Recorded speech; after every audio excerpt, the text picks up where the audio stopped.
नमस्कार दोस्तों, आप सभी का स्वागत है मेरे इस नए वीडियो में। आज मैं इंटरेस्टिंग वीडियो लेकर आई हूँ जिसमें आपको बताया जाएगा जब आप यात्रा करते हो तो क्या चीज़ें आपके लिए शुभ होंगी। और ये बताऊंगी मैं मेघदूत के माध्यम से कि यक्ष मेघ को बता रहा है कि आपकी यात्रा शुभ कैसे होगी, क्या क्या दिख रहा है कि आपकी यात्रा मंगलमय होने वाली है।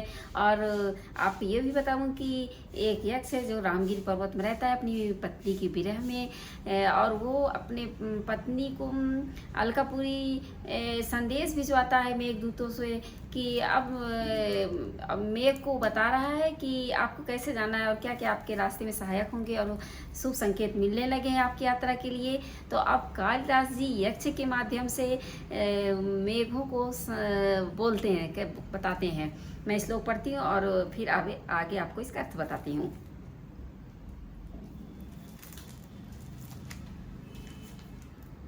मंदम मंदम नुदति पवनः चानुकूलाय यथा त्वं वामश्चायं नदति मधुरं चातका ते सगन्ता गर्भाधान क्षण परिचायनात् आबद्धमाला सेव्यसिन्ते नयन सुगम खे भवन्तं बलाका।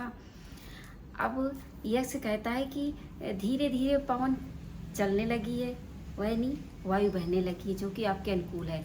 यानी वायु ही पवन को इधर से उधर ले जाता है, इसलिए वायु आपके अनुकूल हो गई है और आपके जाने का समय हो रहा है। और शुभ संकेत भी मिलने लगे हैं, जैसे कि आपके बाएं भाग में पपीहा या चातक आपको गर्भ से भरा दिख रहा है। नयन को आँख को सुंदर लगने वाले गर्भ से भरा है, इसलिए देख रहा है कि मेघ कि जो स्वाति नक्षत्र की बूंदें होती हैं वही पपीहा या चातक पीता है। वो पृथ्वी की पड़े जल को नहीं पीता, साल भर प्यासा रहता है। इसलिए वो आपके बाएं भाग में आपको बहुत गर्व से भरा हुआ, उत्सुकता से भरा हुआ आपको देख रहा है। और ये यात्रा के लिए बहुत ही शुभ होता है, मंगलमय होता है। और आपके बाएं भाग में पंक्तिबद्ध बगुलियाँ भी आपकी सेवा करेंगी। ऐसा माना जाता है कि बगुलिया जो है तो मेघों के संयोग से ही गर्भ धारण करती हैं। इस प्रकार मेघ बगुलियों के पति हुए और रास्ते भर उनकी सेवा करेंगी, इसलिए मेघ का रास्ता आसान हो गया और वो बहुत ही सुगम तरीके से जा सकता है अलकापुरी यानी उत्तर दिशा की ओर, क्योंकि बगुलियाँ उनकी सेवा करेंगी। और उनकी बाएं भाग में जो बगुलियाँ और पपीहा यदि बाएं तरफ मिल जाए आपके यात्रा के समय तो बहुत ही शुभ होता है और वो आपके साथ चलेंगी। इसलिए आप मेघ से बोलता है कि आप अकेले नहीं हो, ऐसी आपकी यात्रा मंगलमय होगी। अब बगुलिया जो है उनके बारे में ऐसे कहावत है कि वो मेघ के संयोग से गर्भधारण करती हैं, तो वो उनकी विशेष तौर से सेवा करेंगी और रास्ते भर उनको अकेला नहीं छोड़ेंगी। उनके पास उनको बहुत आनंद से देखेंगी मेघों को, क्योंकि वो गर्भधारण के आनंद के अभ्यास से जो उनको आनंद आ रहा है वो बहुत खुशहाली देने वाला है, इसलिए आपके साथ चलेंगी। और मैं अगला श्लोक पढ़ती हूँ, फिर आपको आगे का अर्थ बताती हूँ।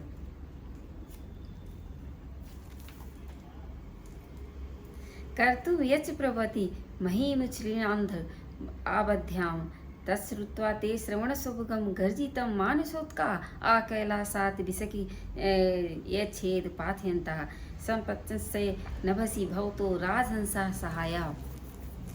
अब आपकी गर्जन सुनकर जो कुकुर मुत्ते होते हैं, यानी कि कुकुरमुत्ता जो गांव के बालक कहते हैं छतरी वाला सांप, वो कुकुरमुत्ता आपकी गर्जन सुन के जो फूटते हैं वो ये बात संकेत करते हैं कि पृथ्वी बहुत उपजाऊ है।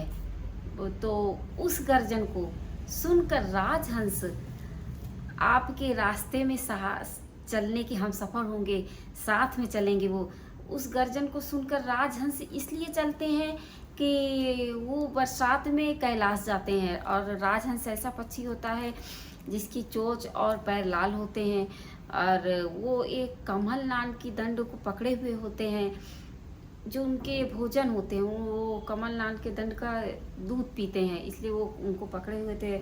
और वो कैलाश मार्ग तक जाने तक आपके साथ में चलेंगे, यानी आप अकेले नहीं होंगे, आपके हम सफ़र होंगे। और वो राजहंस कैलाश में इसलिए जाते हैं कि वो बरसात में कैलाश पर्वत में मानसरोवर है, वो वहाँ तक जाते हैं। और कैलाश ही आपको जाना है। कैलाश में कि उत्तर दिशा में कुबेर जी का अलकापुरी है, और कैलाश में शिव पार्वती जी, श्री शिव जी और पार्वती जी का निवास स्थान है, जो कि उनके मित्र कुबेर उनकी उत्तर दिशा में अलकापुरी में रहते हैं, और आपको वहाँ तक जाना है। और कैलाश ही मानसरोवर है जिसमें राजहंस को जाना है, तो ये रास्ते भर आपके सहायक होंगे। और वो राजहंस का मानना है कि ये ऋतुकाल में तो वहाँ रहते हैं मानसरोवर में, और जैसे ही शरद ऋतु आती है वो लोग वापस मैदानी भाग में आ जाते हैं। और ऐसा माना जाता है कि जो शरद ऋतु में बर्फ पड़ती है कैलाश पर्वत मानसरोवर में, वो राजहंस के लिए जहर होती है, इसलिए वो वहाँ पर मतलब कि 8 महीने नहीं रहते, जब तक बर्फ पड़ती नहीं रहते, वो मैदान में आ जाते। और फिर जैसे ही वर्षा ऋतु प्रारंभ होती है वो मानसरोवर की तरफ उड़ चलते हैं। तो ये रास्ते में आपके सहायक होंगे, आपके साथ चलेंगे, आप अकेले नहीं हैं। और ये भी बहुत शुभ होता है कि राजहंस आपके साथ चले और राजहंस यात्रा के समय दिख जाए तो बहुत ही शुभ होता है, यानी आपका जाना मंगलमय होगा, आप जिस कार्य के लिए जा रहे हैं वो सफल होगा। और जो राजहंस होते हैं अब, और ये पपीहा और मोर और हिरण, ये यदि आपकी यात्रा के समय आपके बाएं भाग में वाम भाग में दिख जाए आपको, तो आप जो जिस कार्य के लिए जाते हैं वो 100% सफल होगा, यानी आप सफल होंगे उस कार्य के लिए, और यात्रा भी मंगलमय होगी। आजकल लोग इसको वास्तुशास्त्र के हिसाब से देखते हैं, राजहंस का जोड़ा ला के घर में रखते हैं, और मोर का चित्र लगाते हैं घर पे, और हिरण है, ये सब घर पे ला के रखते हैं ताकि उनकी मतलब शुभता बनी रहे घर की। अब आप ये देखिए कि प्राचीन काल में विद्वान लोग को ये सब का कितना ज्ञान था कि मतलब सजीव होना चाहिए, वो ज़्यादा सार्थक हो सकता है मेरे ख्याल से। तो मतलब मेघ जब जाता है तो उनको ये सब सजीव मिल रहे हैं, तो अब उनकी यात्रा तो मंगलमय होगी। आजकल के लोग इनको प्रतीक रूप से घर में ला के रखते हैं, एंटिक रूप से ला के घर में रखते हैं, ताकि कहीं जाए तो उनको देखते हुए जाए, घर में आए तो देखते रहें, हर चीज़ अच्छा हो।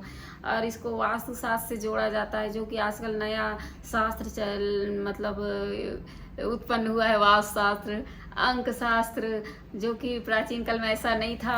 लोग विद्वान थे, सब जानते थे, लेकिन अलग शास्त्र नहीं था। आजकल जो लोग जानते बोलते हैं हम वास्तुशास्त्र के ज्ञाता हैं, हम अंक शास्त्र के ज्ञाता है। जो नया शास्त्र है भाई, नया शास्त्र कुछ नहीं है, ये सब प्राचीन काल में लोग जानते थे। सिर्फ ये है कि वो लोग अलग नाम नहीं दिए, उन्होंने शायद वो अपने को मतलब अलग से अपना विद्वता नहीं बताना चाहते थे, उनको सब ज्ञान था, जो कि आजकल नए लोग नया ज्ञान बता के उसको घरों में सजाते हैं और रखते हैं।